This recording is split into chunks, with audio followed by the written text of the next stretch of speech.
దయచేసి ఓఫిర్ మినిస్ట్రీస్లో ఎన్నో శాఖ పరిచర్యలు ఉన్నాయి. వాటిలో ఒకటి ఓఫిర్ పబ్లికేషన్స్ అనే ఒక పరిచర్య ఉంది. దేవుని యందు ప్రియులరా, ఆమోసు గ్రంథంలో 3వ అధ్యాయము 7వ వచనంలో చెప్పినట్లు, దేవుడు తాను సంకల్పించిన దానిని తన ప్రవక్తలకు బయలుపరచకుండా ఏమీ చేయుడు అనే వాక్యం ఉంది. ఈ భూమి మీద ఏ కాలంలో ఏ కార్యక్రమాలు దేవుడు చేయాలని సంకల్పించుకున్నాడో ఆ కార్యాలన్నీ తాను చేసుకుంటూ వెళ్తూ ఉన్నాడు.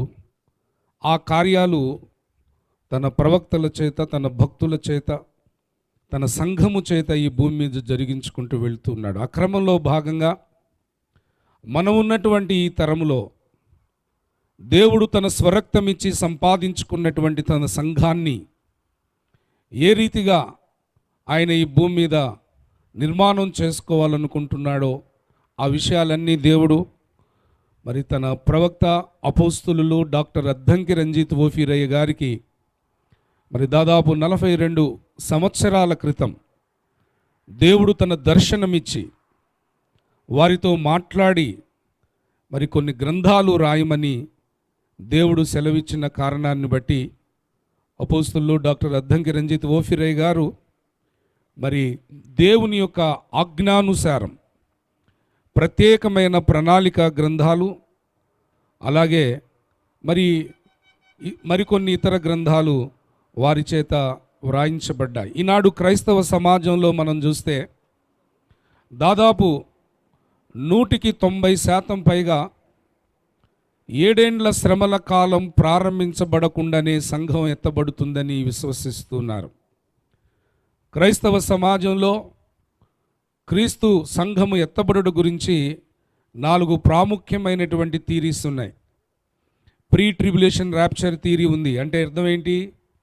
7 ఏండ్లు శ్రమలు ప్రారంభం కాకముందే సంఘం ఎత్తబడుతుంది.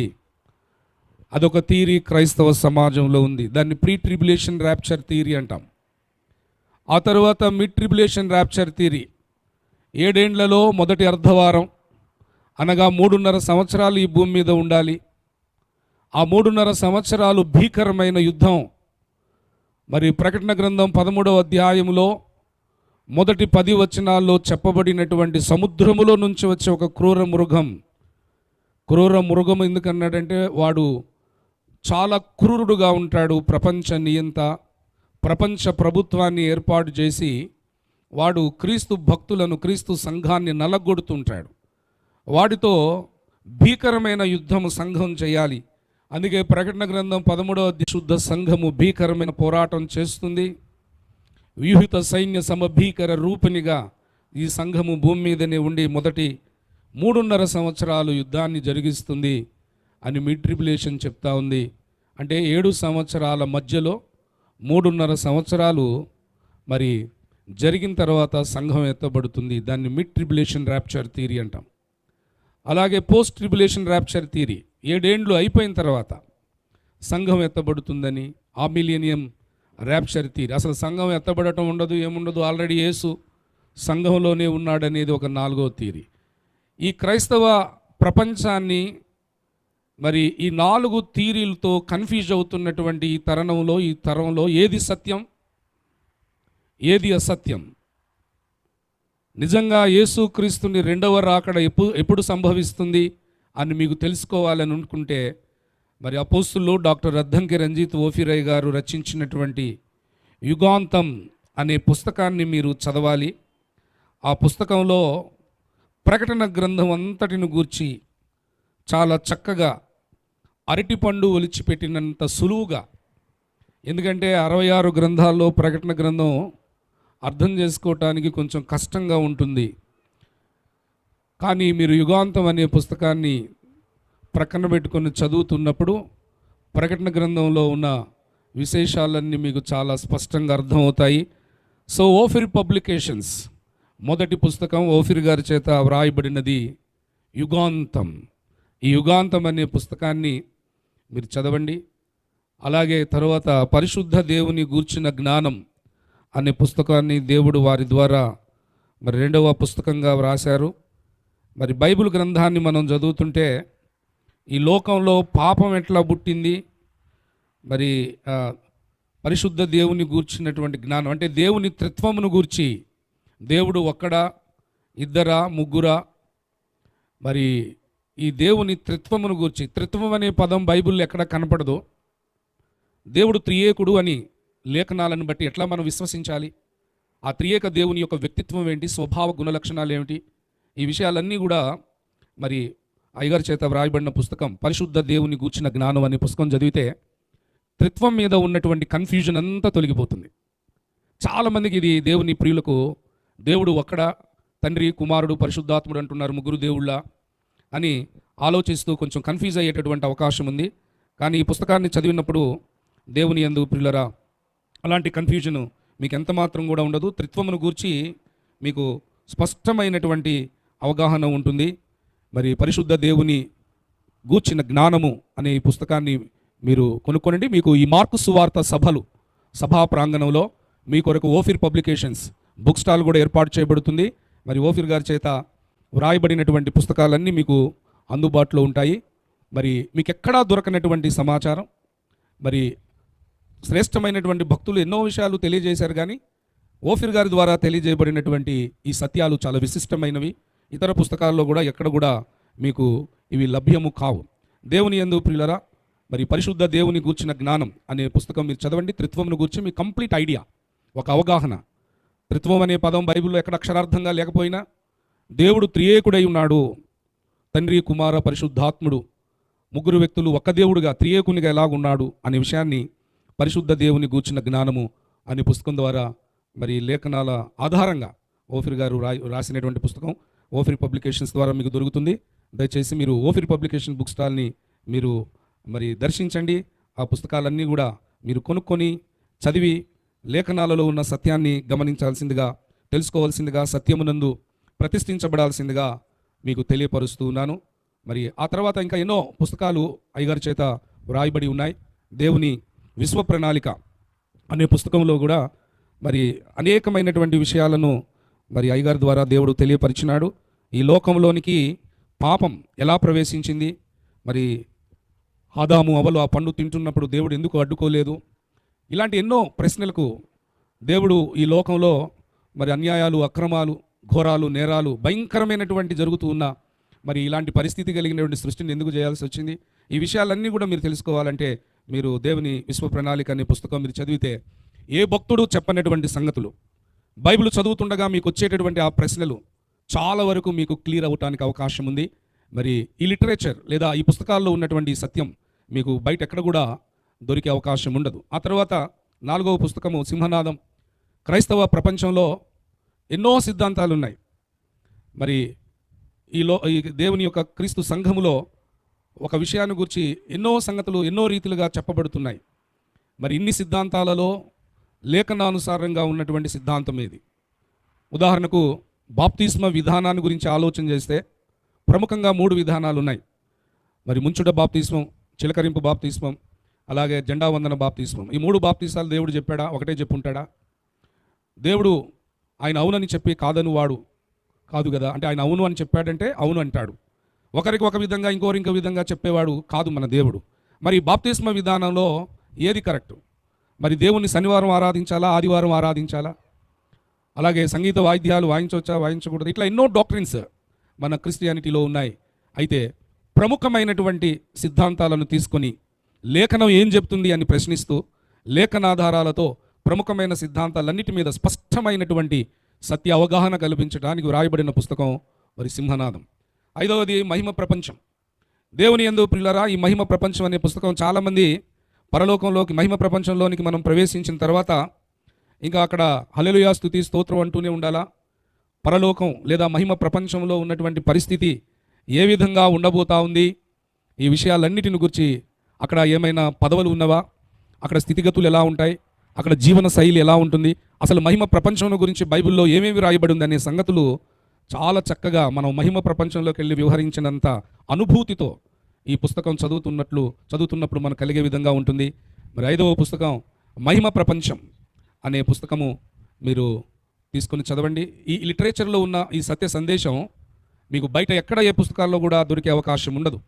దేవుని యందు ప్రియులరా, మరి అలాగే ఇంకా అనేకమైన పుస్తకాలు ఓఫిర్ పబ్లికేషన్స్లో ఉన్నాయి. మీరు ఆ పుస్తకాలన్నీ చదవండి. ఇక్కడ టేబుల్స్ మీద కూడా చాలా పుస్తకాలు ఉన్నాయి. చాలా చిన్న పుస్తకం అనేటట్లుగా ఉండే పుస్తకాలు కూడా ఉన్నాయి. దీర్ఘాయుష్మాన్ భవ. మరి ఈ పుస్తకాన్ని చదివినప్పుడు చాలామంది జీవితం మీద విరక్తి చెంది ఏలియా బదరీ వృక్షం కింద కూర్చుండి మరణాపేక్ష కలిగిన వాడే ఇంత మట్టుకు చాలు ప్రభువా, నన్ను తీసేసుకో, నా పితరుల కంటే నేనేం గొప్పవాడిని కాదు కదా అని తాను చనిపోవాలని ఆశతో ఉన్నట్లుగా చాలామంది దేవుని ప్రియులను సాతానుడు చంపేయాలనుకుంటూ ఉంటాడు. కానీ ఈ పుస్తకం చదివిన తర్వాత మరి దీర్ఘాయుష్మాన్ భవ ఈ పుస్తకం చదివిన తర్వాత మరి వారికి జీవితం మీద ఆశ కలుగుతుంది. దేవుని పని కొరకు వారి భూమి మీద జీవించాలని ఒక ఆలోచన కలుగుతుంది, అని బలపరుస్తుంది. అలాగే యాకోబు దేవుడు అనే చిన్న పుస్తకం ఉన్నది. మరి పిల్లలింకా పుట్టి మేలేనను కీడేనను చేయక మునిపే మరి దేవుడు యాకోబును ప్రేమించడం, ఏశావును ద్వేషించడం అది న్యాయమైన విషయమేనా? దేవుని యందు ప్రియులరా, మరి పైపైన ఆలోచిస్తుంటే అది కరెక్ట్గా ఉండదు, లేదు అని అనిపిస్తుంది. కానీ ఆ పుస్తకాన్ని చదివినప్పుడు ఆ విషయం మనకు అర్థమవుతుంది. ఇట్లాగా మరి ఎన్నో పుస్తకాలు, చాలా టైం దీనికే అవుతున్నట్టుంది. మీరు ఓఫిర్ పబ్లికేషన్ బుక్ స్టాల్ని మీరు సంప్రదించండి. ఈ పుస్తకాలన్నీ మీరు కొనండి. అట్లాగే ఉజ్జీవం అంటే క్రైస్తవుడి సమాధానం, మరి హిందూ జాగరణ సమాజం వారు అడిగిన ప్రశ్నలకు మరి ఓఫిరయ్య గారు ఇచ్చినటువంటి సమాధానాలు, క్రైస్తవుడి సమాధానం, ఒక చిన్న పుస్తకం, ప్రశ్న సమాధానం రూపంలో మరి క్రైస్తవుడి సమాధానం అనే పుస్తకం ఉన్నది. అలాగే మరి మనలో అహం అనేది చాలా ప్రమాదకరమైనది, దాన్ని తీసేయాలి, వ్యక్తిత్వాన్ని మరి చక్కగా క్రీస్తు వ్యక్తిత్వం వైపుగా నిర్మాణం చేసుకోవాలి అనే విషయాలను తెలియజేస్తూ దేవుని గండ్రగొడ్డలి అనే పుస్తకాన్ని కూడా అయ్యగారు రచించడం జరిగింది. అలాగే మరి హిందూ సమాజంలో ఉన్న భక్తులకు వేదాలంటే ఎక్కడ లేనంత గౌరవం. మరి ఆ వేదాలలో కూడా క్రీస్తును గూర్చినటువంటి ఛాయలు, నీడలు, సాక్ష్యాలు మరి ఉన్నాయి అని నిరూపించే విధంగా మరి హైందవ క్రైస్తవం అనే పుస్తకాన్ని కూడా 2010లో మరి అయ్యగారు మరి చదవటానికి అందుబాటులోకి తీసుకొని వచ్చారు.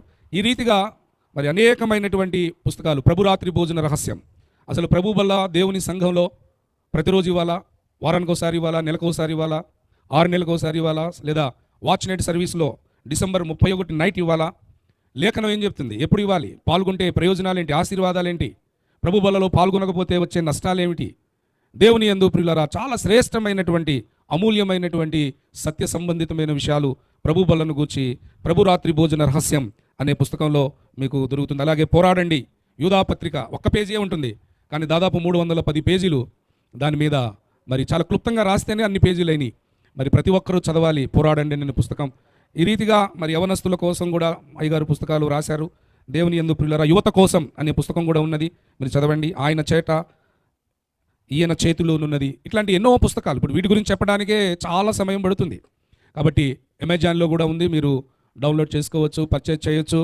అలాగే ఈ సభా ప్రాంగణంలో కూడా జహీరాబాదులో ఈ 3 రోజులు జరుగుతున్నటువంటి మార్కు సువార్త సభలు జరుగుతున్న సభా ప్రాంగణంలో కూడా ఓఫిర్ పబ్లికేషన్స్ బుక్ స్టాల్ మీకోసం ఏర్పాటు చేయబడుతుంది. మరి ఈ పుస్తకాలు మీరు చదివితే సంపూర్ణ సిద్ధి వైపు వెళ్ళగలుగుతారు. పరలోక రాజ్యంలో, ఆ మహిమ రాజ్యంలో శ్రేష్ఠ స్వాస్థ్యాన్ని పొందుకోగలుగుతారు. న్యాయపీఠం ఎదుట గొప్ప విలువైన బహుమానాలను మీరు అందుకోగలుగుతారు.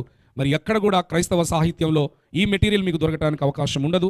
దేవుడు నేరుగా గలతీ పత్రిక 1:10లో ఆయన అంటాడు, నేను మనుషుల దయను సంపాదించుకోవటం లేదు, అసలు మనుషుల దయను సంపాదించుకోవాలి అని అనుకుంటే క్రీస్తు దాసుడనే కాకపోదునని చెప్పి మనుషులు ఎవ్వరూ నాకు ఈ విశేషాలు అందించలేదు, పరలోకమందు ఉన్నటువంటి యేసుక్రీస్తు ప్రత్యక్షతల వలననే నాకు ఈ సంగతులు తెలిసినవని పౌలు నాడు ఎలాగైతే చెప్పాడో, మరి అంత్యకాలంలో ఈ తరములో దేవుని ప్రవక్త, దేవుని నోరు, అపోస్తులు డాక్టర్ అద్దంకి రంజిత్ ఓఫిరయ్య గారి ద్వారా దేవుడు ఈ అమూల్యమైనటువంటి గ్రంథాలు, ఈ సత్యాన్ని మరి వారి చేత క్రైస్తవ ప్రపంచానికి దేవుడు తెలియపరిచాడు. మరి ఈ పుస్తకాలన్నీ మీ వద్దకు తీసుకుని వచ్చే పరిచర్య చేస్తున్న శాఖ, పరిచర్య పేరు ఓఫిర్ మినిస్ట్రీస్లో మరి ఓఫిర్ పబ్లికేషన్స్ అనే పరిచర్య. ఇవే కాకుండా అయ్యగారు ఇంకా మ్యాగజైన్స్ కూడా ఇంతకుముందు రాసేవారు. చాలా అమూల్యమైనటువంటి విషయాలు అందులో కూడా ఉన్నాయి. మరి మీరు ఆ మ్యాగజైన్స్ కూడా కొనండి. అందులో కూడా ఎన్నో దీవెనకరమైన సత్య సందేశాలు ఉన్నాయి. అలాగే ఇంటర్నెట్లో ఓఫిర్ లైవ్ టీవీ వీక్షించండి. ఓఫిర్ లైవ్ టీవీ అని కొడితే మీకు మరి ఓఫిర్ గారిని గూర్చినటువంటి సత్య సందేశాలు వేల కొలది, లక్షల కొలది మీకు ఆన్లైన్లో సిద్ధంగా ఉన్నాయి. ఒక ప్రసంగం ఇంకొక ప్రసంగానికి సంబంధం ఉండదు. మరి చెప్పిన సందేశం చెప్పకుండా మరి వేలాది లక్షలాది మరి ప్రసంగాలు మీకు ఆన్లైన్లో ఓఫిర్ లైవ్ టీవీ అని కనుక మీరు కొడితే మీకు ఆ ప్రసంగాలన్నీ వస్తుంటాయి.